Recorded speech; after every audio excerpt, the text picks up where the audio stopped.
So thank you, everybody, for coming to this event titled The Struggle for the Global Food System and What It Means for Us. This event is being put on by the St. Jamestown Community Co-op and the Equal Just Food Network. And we have here tonight with us both Nettie Veith and Josephine Gray, who will be giving us their perspectives on the global and local context surrounding our food systems. But before I go into that, I would like to begin with a treaty acknowledgement. So as I greet you in your places today, I know quite a few of you share my place of Toronto, Ontario, Canada. And I acknowledge that we are here in Toronto under Treaty 13, and that this place is also governed by the Dish with One Spoon Treaty. And I acknowledge that Treaty 13 is likely fraudulent. I acknowledge that many crimes and atrocities were and are being committed by the Canadian state against Indigenous peoples. I acknowledge that I am a citizen of the Canadian state. I acknowledge that it is because of these crimes and atrocities that I am able to be here as a Canadian today. I acknowledge that as a citizen of Canada, I am a participant and beneficiary of the ongoing crimes of the state of Canada. I acknowledge that as a citizen of Canada, I am also a treaty person. That is, I am a person living under treaty with the Indigenous nations of this land, with treaty rights and responsibilities. Finally, I acknowledge my obligation as a Canadian citizen and as a treaty person in righting the wrongs of Canadian society and in charting a better path for us as a people. Thank you for listening, and I invite you to make your own acknowledgements as Canadians and as treaty people. Perhaps not in this venue, we don't have the time for that, but at some point in your lives, I invite you to do that. A little bit more housekeeping that I forgot to mention in the beginning. I'd like to introduce Heather. Heather, if you can show yourself on video and give a wave, that would be great. But Heather is our tech person for this event. So if you have any tech problems, if you have any tech questions or issues, please message Heather in the chat privately and she'll be happy to help you out. And as well, because this event is only an hour, we don't have any formal breaks, but of course, feel free to take the breaks that you need. We just ask you to, again, be mindful and make sure that your mic is turned off and your videos are turned off so that it doesn't interfere with the rest of us. So having all that done, I would like to introduce our first speaker, Nettie Veith. Nettie Veith has combined social activism and political engagement with academic pursuits and food production throughout her life. She and her partner farm in Saskatchewan, Canada, growing organic grains and pulse crops, as well as raising cattle. She is a professor emerita at St. Andrew's College, University, Saskatchewan. Having taught ethics and social justice courses there from 1999 to 2015. Nettie served in elected leadership positions of the National Farmers Union for 10 years, 4 of those as president. And she is the first woman to lead a national farm organization in Canada. Under Nettie's leadership, the National Farmers Union helped build the global peasant, small-scale farmers, rural workers, and Indigenous peoples movement called La Via Campesina. Initially, the only woman on the International Coordinating Committee of La Via Campesina, Nettie encouraged and inspired women to take their rightful places as key actors and leaders in defending food sovereignty, ecological health, and the diverse cultures of rural communities. She is currently a civil society participant at the Committee on World Food Security in Rome, and we are very lucky to have her here with us today. Thank you, and please welcome Nettie. Thanks for that very fulsome introduction. My key identity is that of a farmer. So I am a producer of food, and we grow food in Saskatchewan, which is, as you all know, not the friendliest climate, but here we are. I want to start by talking a little bit about, with a note of celebration, to talk a little bit about the Via Campesina. The note of celebration is this: we are this year celebrating the 25th anniversary of launching the food sovereignty framework movement. And we did that. I was in on the ground floor of this. We did that after a very deep and prolonged, many nights long discussions with farm leaders, peasant leaders from movements around the world, where we were in a context where we had to begin to cooperate with each other. And that was the initiation of the Via Campesina.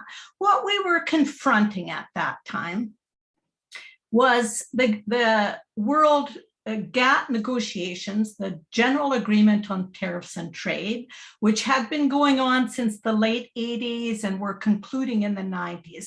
And what was difficult about that, all of that for us, and what brought us together as progressive peasant farmer movements, rural workers from around the world, was that for the first time, those GATT negotiations included agriculture as a key portfolio. And we understood as small-scale farmers that this move to include agriculture was actually a corporate takeover of agricultural trade, that it would lead to the corporate dominance of all the trade in foodstuffs, and that it would erase or challenge our country level and our local food systems, that there would be major disruptions. We couldn't, of course, have foreseen just how major. We could not have foreseen how many communities would be displaced, how migrant workers would become the core of food systems, cheap, exploited labor from elsewhere, the core of food systems in much of the industrialized world, including here in Canada. We couldn't foresee just how terrible these consequences would be, but we did foresee that this was an attempt for global agribusiness corporations to take over the food trade. And that's what brought us together, resistance to that and trying to protect local food systems and our food sovereignty. And at the time when we struggled with this language, the language around food systems was all around food security. And it's, of course, important language, but we understood, we knew that there was something wrong with or missing in the food security discourse, because it always and continues to move us quickly in the direction of saying, if there are hungry people, we would need more food, wouldn't we? And then you move to the productivist model of trying to increase food production. Whereas the numbers clearly show, did then and continue to show, that there is actually enough food in the world. It's a question of who controls it, who has access to it, who is actually able to enjoy food security. So it's a power question, a political question, more than a production question. And we understood that, and that's what the language and the framework of food sovereignty expresses, that this is about power imbalances, and people's right to food, rather than just how much food there is and how we'll distribute it.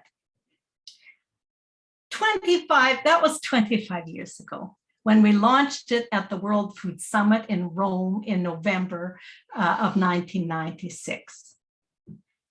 25 years later, that huge consolidation and takeover of global trade in foodstuffs has led, as I said, to major changes, not only in the way we farm and where we farm and who gets to farm, but also in how we eat. It's kind of the global McDonald's menu everywhere. In that sense, the corporate consolidation has been relatively successful around the world. But the WTO right now, which emanated out of those GATT negotiations, the World Trade Organization, is in some ways stalled. And the resistance we've built to that has in some ways, along with other things that have happened in the world, has in some ways put a lot of sand in the gears of that corporate agenda. There's a growing critique of those food systems that have been created and of the outcomes, not only the human outcomes, but the ecological outcomes of this. And of course, it has very far from succeeded in solving the hunger problem. So that remains a looming and a growing problem. So now fast forward 25 years, and we have an attempt for another food summit, this time not hosted by the FAO, this time not a multilateral summit, this time a new beast on the stage of the world food systems. And it's my sense that partly it's in the light of the failure or the problems with the WTO that the corporate sector has realized that actually, if we're going to really control this, we need to change the narrative globally, and we need to embed ourselves in the governance structures, not just the trade file, but in all of the governance structures. And that's, I believe, the genesis of this last United Nations Food System Summit that we see. It came out of an agreement, a strategic agreement between the Secretary General of the United Nations and the World Economic Forum. And the World Economic Forum, as we know, is the 1,000 most powerful, biggest corporations in the world. That strategic agreement was what generated the United Nations Food System Summit. So we immediately, when we saw that in the Via Campesina and in many other domains, immediately were very skeptical about this initiation and about who would control this agenda and what this was really about.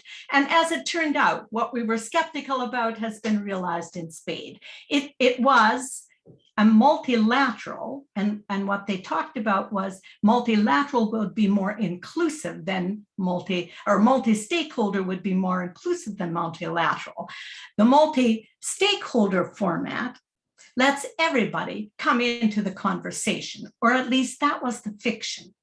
But of course, when you set the table like that, those who have the ability and the power and the economic resources to be fully participant in the conversation are most likely to dominate the conversation. And that's exactly what happened in that Food Systems Summit. It was quite overwhelmingly the summit of interests, of corporate interests.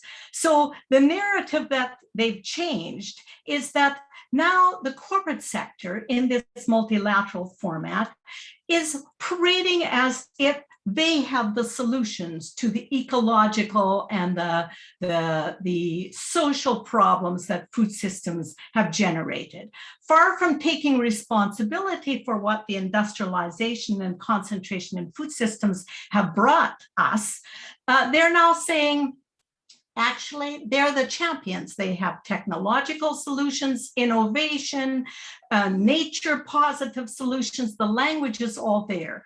But as a matter of fact, it is on the global stage clearly another domain for corporate power to usurp food systems and to continue with what is now in many ways a failed food system. So the struggle we've had, initially we said globalize the struggle because we were confronting global powers, but we always also said globalize the hope, because we as local producers and in our own domains have enormous capacity to change the narrative back to something that is life-giving rather than death-dealing. I'll stop there. Thank you so much, Nettie. That was great. So now we will move on to Josephine Gray. And Josephine is a human rights organizer engaged in community development for 35 years. She is also a widowed single parent mother and grandmother who lives in social housing. In 1986, she co-founded LIFT, Low Income Families Together, a resource non-governmental organization that incubates community-based projects. Jo is also a founding director of FoodShare, the Income Security Advocacy Center, the St. Jamestown Community Cooperative, Democracy Watch, and Project Esperance, a 111-unit building for domestic abuse survivors. Her work as an advocate and organizer has taken her to the UN, World Social Forums, and communities across 7 continents. Currently, she is on the board of the St. Jamestown Community Co-op, Local Food and Farm Co-op, and the Equal Just Food Network, and she is leading the development of the Oasis Food Hub pilot project for St. Jamestown. Thank you, Josephine. Take it away. Thank you. So, wow, thank you, Nettie. I've been sort of keeping an eye on the hijacked UN summit. I've attended UN summits, and I could really see the difference between a multilateral summit and a multi-stakeholder summit. And yeah, I shared concerns about how they could just take in all this information, sideline it, and then present as if they had all the answers, having listened to see what they could co-opt from our narrative. This has been very frustrating to observe, and I've been walking other paths that alongside around the same length of time, watching this sort of global struggle happen with the WTO and how that's affected domestic sovereignty, how that's affected local politics. And as we all know, in this country in '95, the federal government dumped a whole bunch of responsibilities down to the lowest level of government, and at the same time took away standards and commitments and funding resources that would have allowed us to be able to, I think, respond better and in a more agile fashion to some of the challenges we're facing today. So now we have a very scattered system of government. It's been quite privatized in a lot of ways. A lot of services have been privatized, but also even the way in which governments themselves operate is often more on a sort of corporate model than on a public service model. And I mention this because, as a founder of FoodShare, I've observed the difference in being able to dialogue with government actors back then to now, and how in this day and age, as we're engaged in this dire local struggle for food sovereignty, it's been incredibly difficult to get the civil service to be able to act on its own policies. So, it's fascinating that Via Campesina launched that food sovereignty concept and framework 25 years ago. And, as it often is the case, Toronto wasn't that slow in following up, in picking up on good ideas. So we have a lot of, really nice looking and sounding food policies or food related policies in Toronto. And we had one of the original food policy councils. I think it was the original food policy council in the world, which has now, by the way, been rendered defunct. It's been just sort of defunded and quietly allowed to die. So even as more and more people in the world are picking up on these ideals and goals, the political side around us locally seems to be moving further and further away from them. I would say more out of confusion, chaos, and just a lack of capacity to be able to respond to the need for rapid change than to any particular individual's, evil intent or something. But how it plays out in the community is really frustrating. We've been in St. Jamestown, the community co-op was pulled together as a way to allow residents to have an organization that could maintain focus on creating a more healthy and sustainable, culturally appropriate food system in the community. Many of the people who come as newcomers, St. Jamestown is like 25,000 people. It's majority newcomers. A lot of them have higher education. And we found even like 20, 30 years ago that was easier to organize people around human rights than it was to talk about poverty and things like that. So, we early on focused on the human right to food and connected that to food sovereignty as our frame for how we were going to address the need for food in St. Jamestown. And this is because we'd seen that, there were studies showing, and we already knew this from living here, that newcomers' health tends to decline within 3 years of them having arrived in Canada for a variety of reasons, but not the least of which is encountering a food system that's full of strange frankenfood and GMO stuff and processed stuff that's so loaded with, chemicals and sugars and the like that a lot of people's bodies go into shock. And they're also not necessarily aware of needing to supplement vitamin D and things like that because of the long winter months and the darkness. So, we felt that a community co-op, which is also globally a much more familiar model of organizing, would be the best approach. And indeed, it's been great to have a community co-op based on the human rights framework to build up and create this vision that we came up with for a full cycle climate resilient food hub. But having done that and even managed to get a feasibility study grant from the City of Toronto to prove that we have a replicable model that could help a lot of vulnerable communities be able to cover their food, energy, water needs in an emergency and supplement the food supply with healthy, organic, local food, it's been incredibly difficult to just get a square inch of space, just to even start with, little piece number one. So some of it's been in my backyard. Literally, we have a community garden and compost system. We have these little micro examples of what we're trying to build as a whole. But this seems to be across the food system in the GTA and Ontario is lots of small efforts struggling to gain a little traction, struggling to gain the capital they need, struggling to gain the land that they need. And then, often going bankrupt or going out of business, not being able to be a part of a broader system that can help to coordinate the value supply chains, that can help to organize and coordinate and incubate farm and food co-ops to be able to connect with each other and begin to build a new food system. So from the local farm and food co-op side of things, we've seen this kind of struggle for about the last 9-10 years. But I will say that the local farm and food co-op was very important and instrumental to the St. Jamestown co-op being able to grow. So while we have the co-op sector with its eyes firmly fixed on regenerative farming and the human right to food and food sovereignty, and we even have the city talking about Black food sovereignty being one of the first jurisdictions that's used the term food sovereignty, certainly in North America, as a policy goal. There are just so many challenges, and sector is involved in that quite recently. For example, we wanted to drop a shipping container because we haven't been able to lay claim to any of the underground space or unused space in the community. So we got the council to agree to support a shipping container, but we couldn't get the city side to allow it to be put there. So we were talking to a private landowner who was at first quite interested, and then came back with the bad news that the commercial non-competition lease for the Food Basics grocery store meant that we couldn't have our food-related food depot shipping container on their land. So that was the end of that site. But it just sort of spoke volumes of how St. Jamestown is so often a microcosm of global problems. We have climate refugees, we have no place to grow food, we have all these struggles and all this inequity and all these highly educated people trying to make a life in Canada and not getting anywhere. It's getting worse and worse.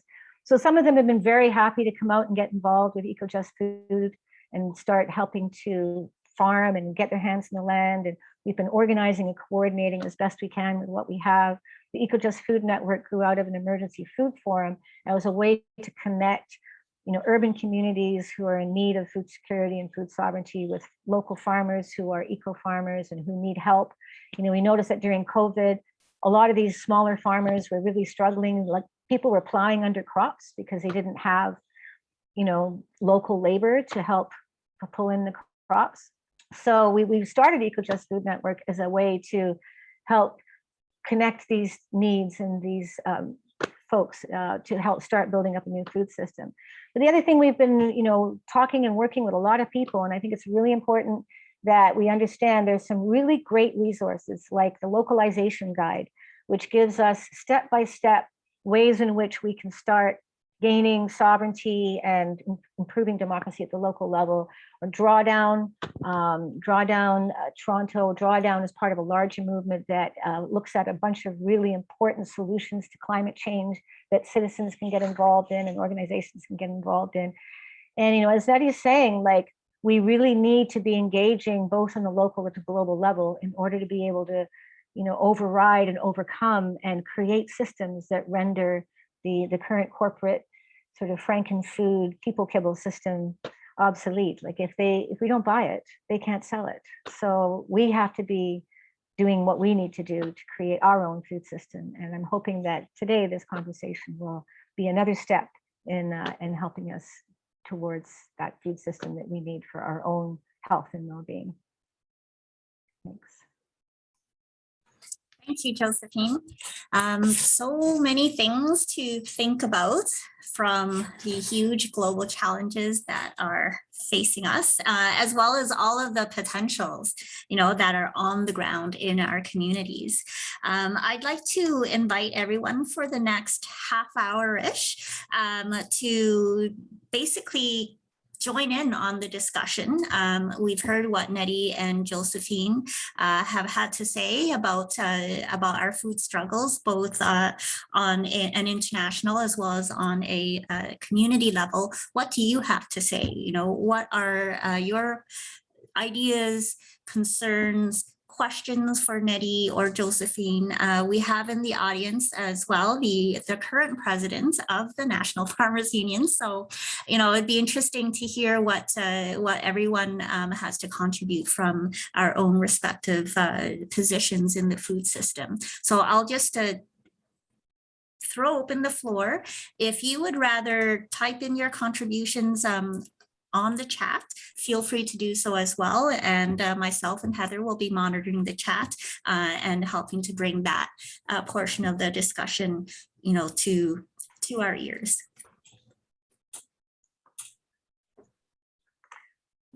If I may, I'd just like to respond to a point that was raised in the chat. The point that lots of resources are there for corporate efforts, but none for community efforts.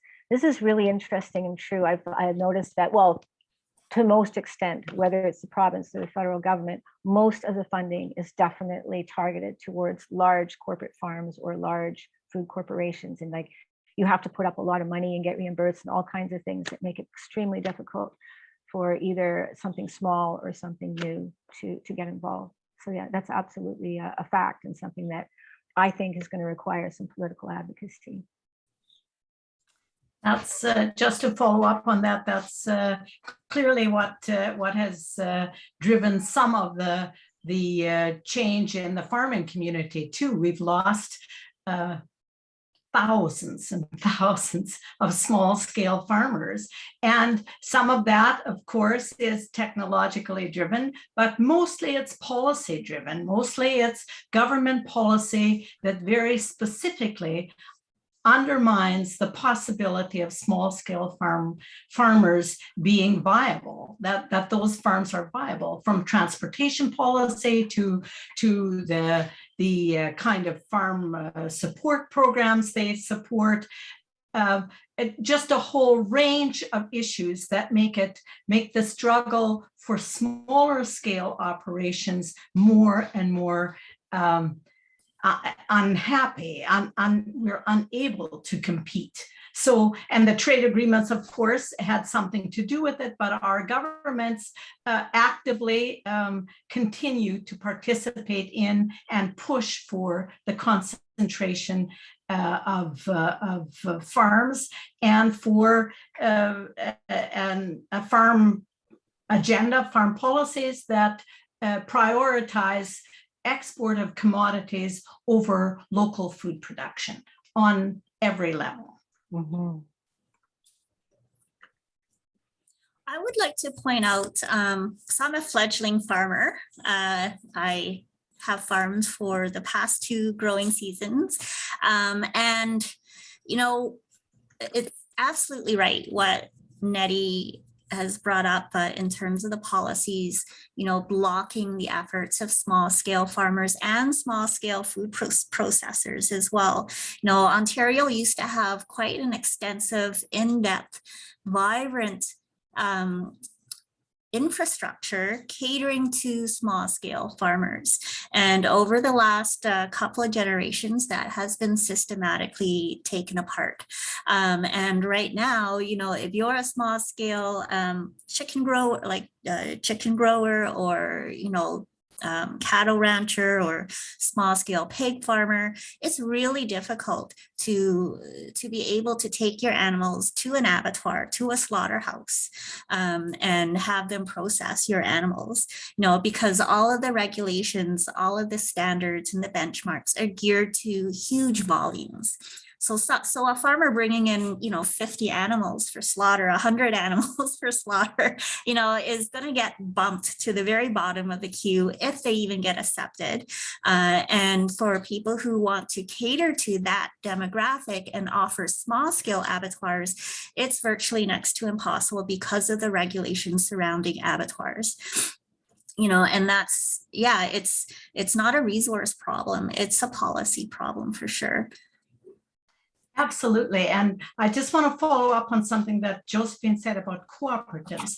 One of the ways in which small scale farmers in many parts of Canada, particularly in Western Canada, met that demand for larger volumes was that we cooperated, and we had marketing boards and sort of collective strategies to market produce so that you could have the volume.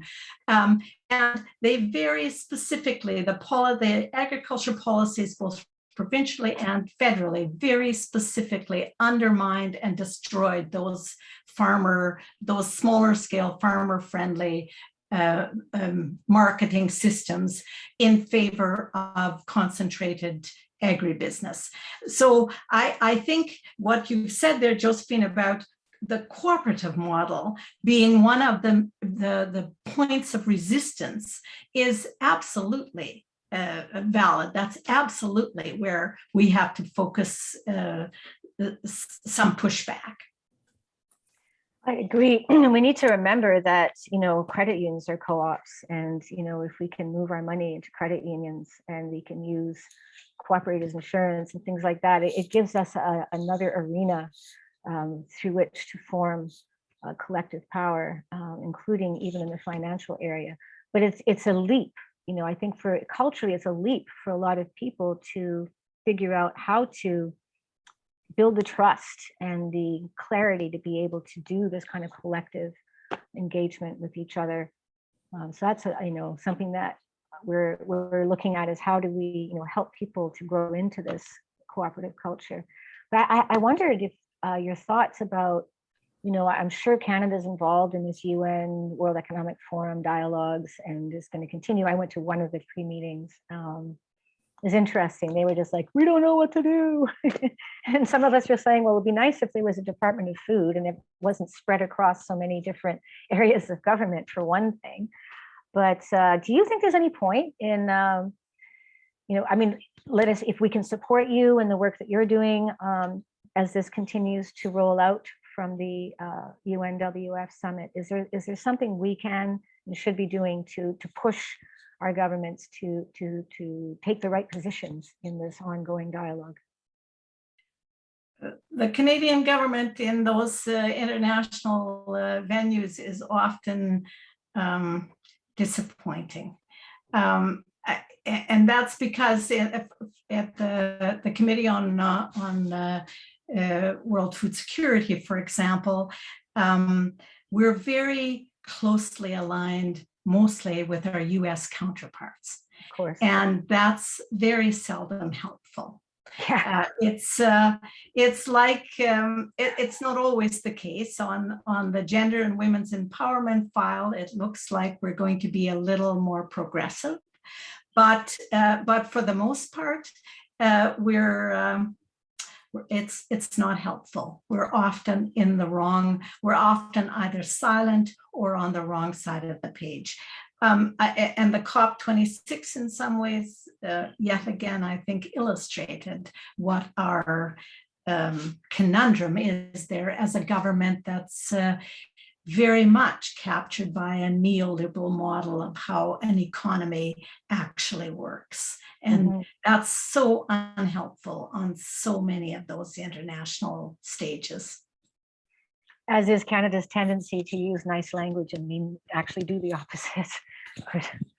Yeah. I'd like to bring the discussion back to what you were talking about, Josephine, with regard to the localization guide and the drawdown project.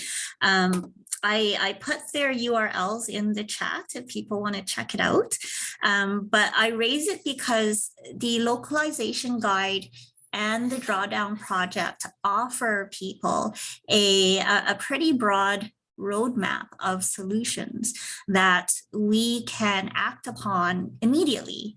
We don't need to wait for future technology. We don't need to wait for upcoming innovations. We don't need to do studies on the effectiveness of these solution approaches. You know, we know all that already. And the key thing to do now is just to implement them.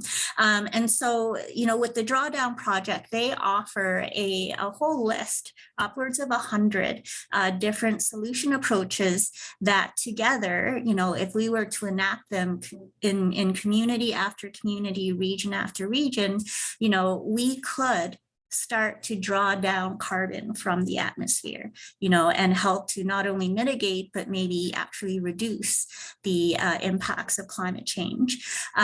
So that's the drawdown project. And then the localization guide tackles another crisis that we're facing, which is the crisis, economic crisis of growing inequality and growing corporate control of our economic systems.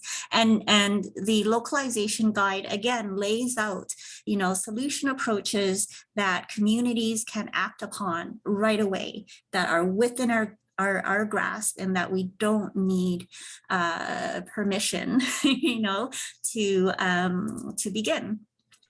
And I raise those two things because the Equal Just Food Network and the St. Jamestown Community Co-op are actively working on several of those systems solution approaches, you know, as we speak.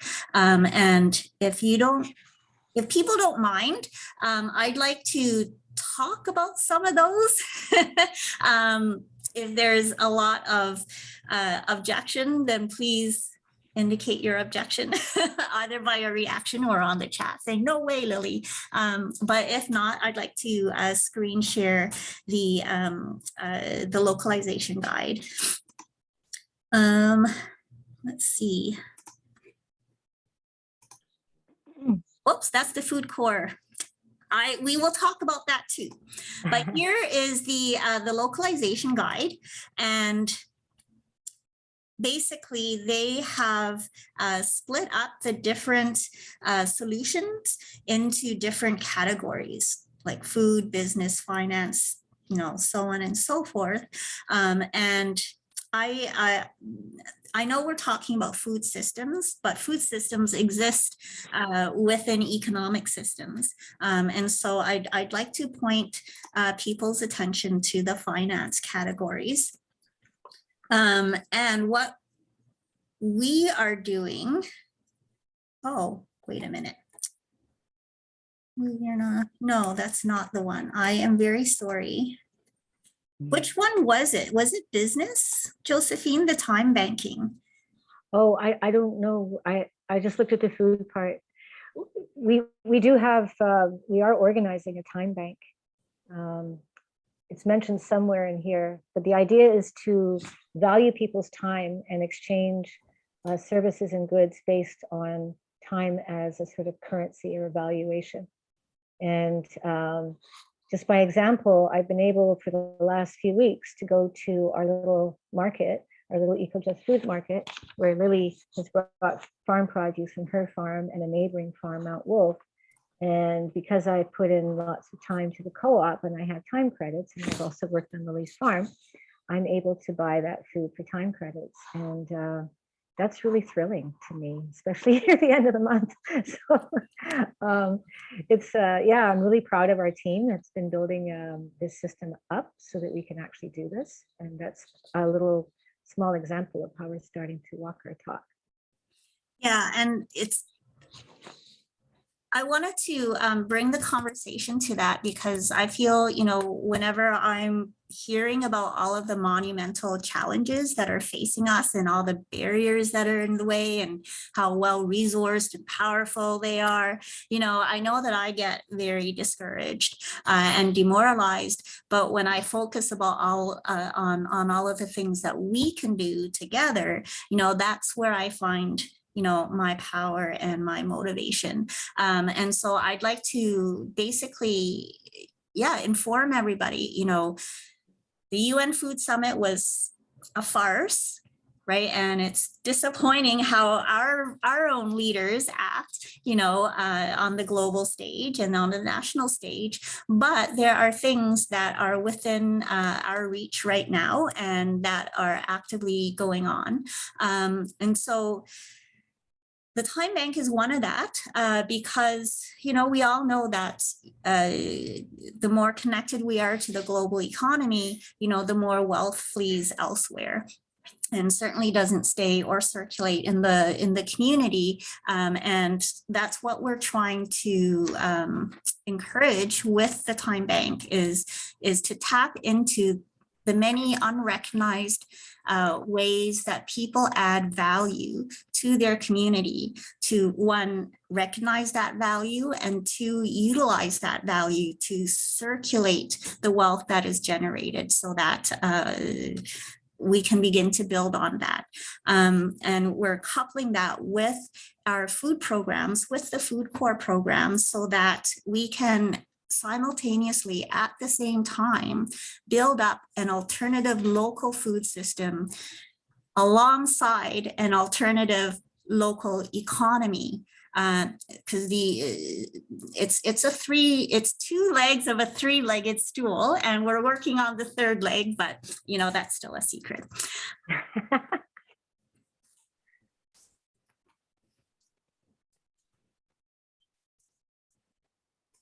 Does anybody have any comments or questions? Feel free to jump in with if you have experience. I'm really, I'll just say, I'm really encouraged by what you say. I find that really, the narrative is powerful. And we're in this conundrum where we're in some ways more and more aware of how the global forces, and certainly climate chaos is part of this, the global forces are affecting us all.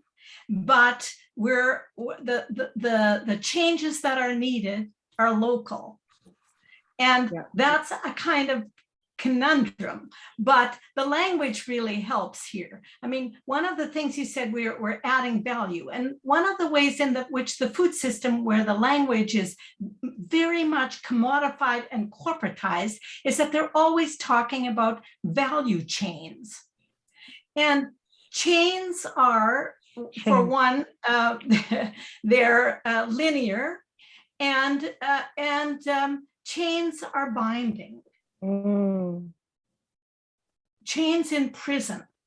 And that's a way of conceptualizing it. And if we reconceptualize and change the language around value, then it breaks open some of those other ways in which we interact and in which our relationships and our food systems can be shaped. I just want to add that bit. Thank you so much for that point. That value chains language has been bothering me too. Yeah, that's so real. That's so true. I know folks on here have comments and questions. I know some of you have got lots to say. Come on. So Heather had asked me to address some of the challenges that I'm facing as a small scale farmer. And to be honest, all my challenges are systemic. Well, I mean, yes, some of my challenges do stem from my inexperience as a grower and stems from my lack of monetary resources. But honestly, those are the least of my challenges. A lot of it is systemic. A lot of it is policy or driven by policy decisions on the political and corporate level. So, for example, access to clean inputs. And by clean inputs, I mean not contaminated by any chemicals, synthetic fertilizers or pesticides or herbicides or whatnot, really hard. And, if you think about it, like as a farmer who wants to grow ecologically, I need to use compost and mulch that are beneficial, not only for my plants, but also for the land. And yet, because of the pervasiveness of the use of chemicals, both in animal feed, as well as in, growing hay or whatnot, it's, even the soil amendments that you buy in the stores, or order online, they may be contaminated with chemicals that will then bleed into the food, the water, the soil. And that's, I'm only able to control that to a certain extent, but by and large, it's something that as a society we need to tackle. Another challenge is the challenge of distribution. As a small scale farmer, I am not growing cash crops in bulk. And so wholesale markets are somewhat off my radar because of that.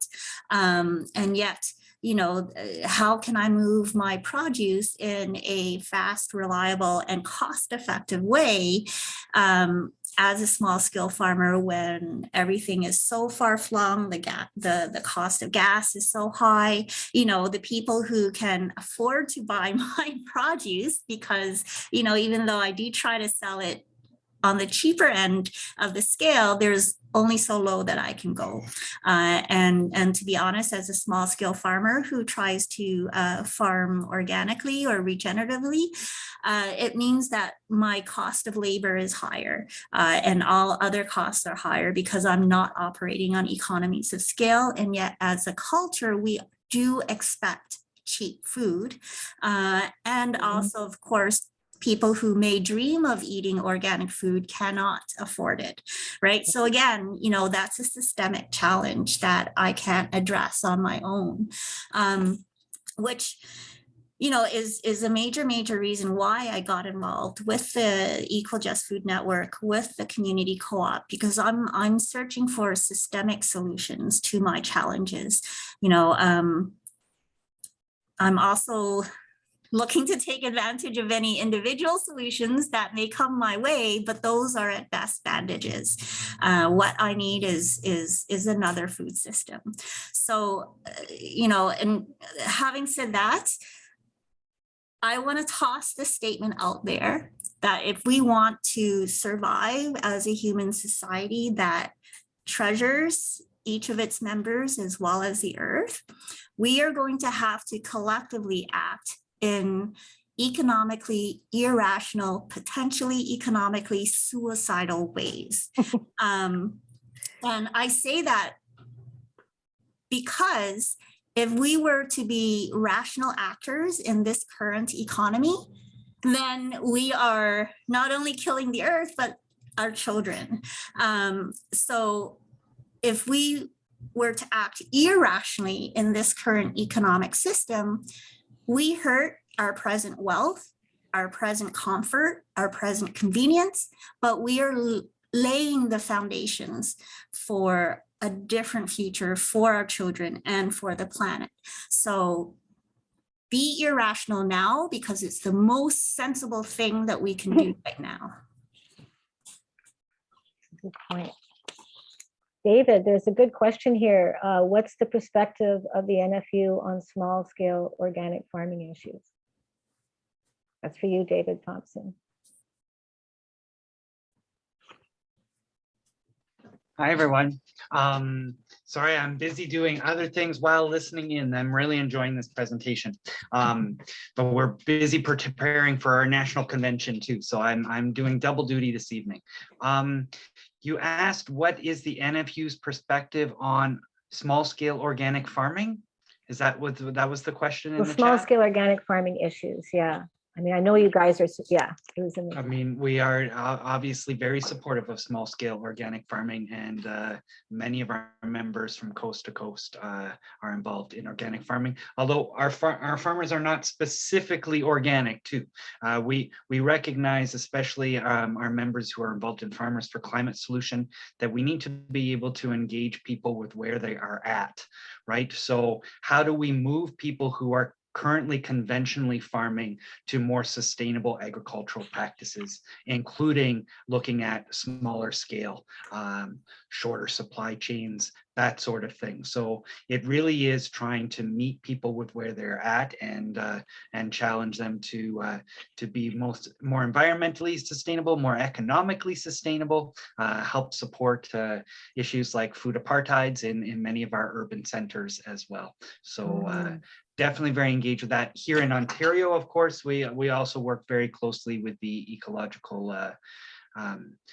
EFAO that deal more specifically with some of the organic farm training, whereas we do a lot more work on the policy side, as Nettie's described, at the international level, but also at the provincial and federal level.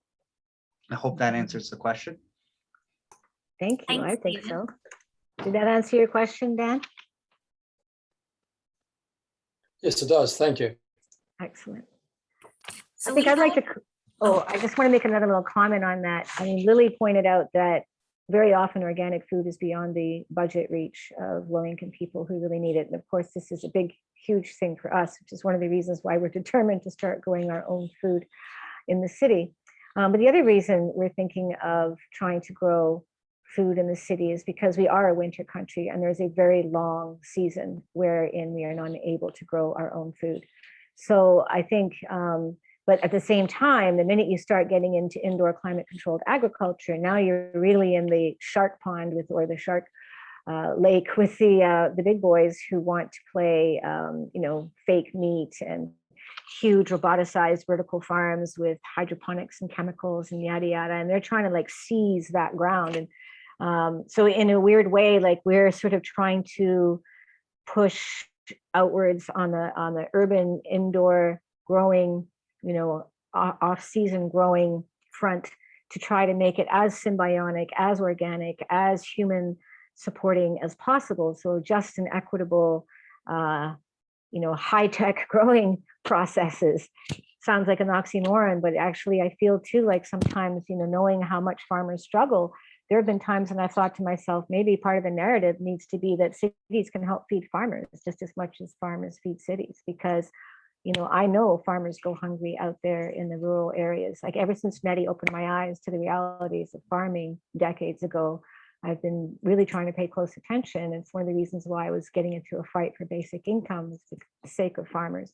But the food is too expensive when it's organic, ironically, because it's cheaper to do it on a mass monocultural chemical basis. So as Lily said, it seems and sounds and appears to be kind of irrational to try to shift gears and change the economics of food, but we have really no choice in doing that. And that's one of the reasons we're doing this time banking and bringing labor in exchange for food and stuff like that. And, you know, so for some of us, particularly of African heritage, it's a little challenging sometimes to think I'm going to go work on a farm for free just for food. But at the same time, appreciate that we can't build a better world on an empty stomach. And if we eat shitty food, we're going to have shitty results. So, you know, I think a lot of us are more and more waking up to the fact that it's an all hands on deck, a lot of work proposition to build our own sustainable, regenerative, just food system. But what choice do we have? And I think we can tie that to Indigenous reconciliation, to Black food sovereignty. We bring all of these forces together so we can walk the Dish with One Spoon Treaty together. So we're not separating or segregating between the settlers, the white folks, the Black folks, the Native folks, which is always their game, right? To see if they can divide and conquer, get us to fight and scrap over land back and stuff like that. I think we can use the cooperative model and other approaches that we see are being utilized all over the world as a way to support our efforts in working together collectively rather than competitively. So we have a few minutes left, and I just want to point out Sunday had a question for the panelists. She was wondering if Nettie and Joe can comment on organic certification and whether or not regenerative farming should have certification types. If you could limit your answer to 1 minute, both of you, that would be great, because I do have some announcements that I'd like to give afterwards. Thanks. If there was a not expensive way to do it, I'd be all for it. I think accountability is important. I think one of the ways we can do that is just by knowing where our food comes from. When we're developing this urban-rural connection of farm systems, we'll know who's growing our food and what they're doing with it, because we're able to see it for ourselves. So I don't know, I say yes and no, depending on how it's done. Nettie? Yeah, no, that is a bit of a double-edged sword. Exactly. We want to know where our food comes from, and we need to be accountable. I mean, one of the things about the organic produce, and I'm a certified organic farmer and have been for decades, but one of the problems is that there's an enormous risk of it being usurped by bad actors as soon as there's a good market for it. And like all of our other processes in an industrialized society, economies of scale and higher tech, more financially expensive investments then begin to dominate the field. And if we're going to be conscientious about knowing where our food comes from and supporting small-scale, ecologically viable agriculture, food production, then we have to change that at several levels. Do I have another second here? I just want to say something about what you said is being financially irrational. I mean, one of the things that seems like one wouldn't want to go there, but here's the other piece of that. Perhaps we need to be less focused on efficiencies, that we deliberately build in inefficiencies, because one of the things that's driven small scale agriculture out is that we're considered inefficient.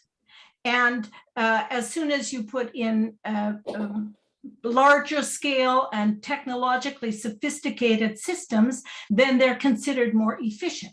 But it's often a misnomer of the word efficiency anyway. And why are we driving for efficiency all the time when actually efficiency is costing us our environment? So sometimes this language actually needs to be deconstructed and rethought in a way that allows us to open the cracks and let some real living systems in, rather than closing them and making sure that everything is efficient and rational and death dealing. Right. So true. Thanks, Nettie. So it's 8 o'clock, and we do intend to have a more free-flowing informal discussion after the formal event. So I hope that people stay. But before we close this formal portion, I do want to give some announcements. I'm not sure, Josephine did mention the open letter, and so I'm going, oh, you didn't. sorry, let me mention the open letter. This open letter is to all levels of government in Canada, and it was drafted last year coming out of the Emergency Food Forum, which was a forum, a gathering of 73 different food-related organizations. And by that, I mean organizations that are active in some role or form in the food system, whether as growers or advocates or eaters. And out of that food forum came the Eco-Just Food Network and the open letter. I'm going to put the URL for the open letter in the chat. And I hope that everyone will take the time to read it and to sign it, because basically the open letter is demanding that all 3 levels of government comply to some very pointed recommendations in the letter. Josephine can talk more about it, but maybe in the informal conversation, just so I can go through these announcements. And the other announcement that I'd like to let people know is that the Eco-Just Food Network is opening a book club to tide us over the winter months. And we are going to be starting with Braiding Sweetgrass by Robin Wall Kimmerer. And we will be having our first book club meeting on December 13th, a time to be determined. But if you are interested in taking part in our book club, please email ecojustfoodnetwork@gmail.com. And I will put that in the chat as well. Also, almost to the end there, please bear with me. I would like to invite everybody here to either sign up for our Food Corps program or to spread the word about it and encourage your friends, family, neighbors, colleagues, tea club, whatever, to join the Food Corps. And basically, it is our beginnings for a local alternative regenerative food system. And we are starting by connecting people in urban communities to rural farmers or even urban farmers and food providers, because they are struggling with a lack of labor, and urban community members are struggling with food insecurity, lack of access to nature, lack of access to the agricultural life and knowledge of the potentials that could hold for them. So we want to make those connections and start to build them towards a local food system. So here it is in the chat, the URL where you can sign up. And I will also post the URL for the website so you can find out more about it as well. Sorry, going back and forth. The Eco-Just Food Network, of course, please, we need volunteers to organize all of this. If you have the time, the inclination, any sort of skills whatsoever, we would love to have you.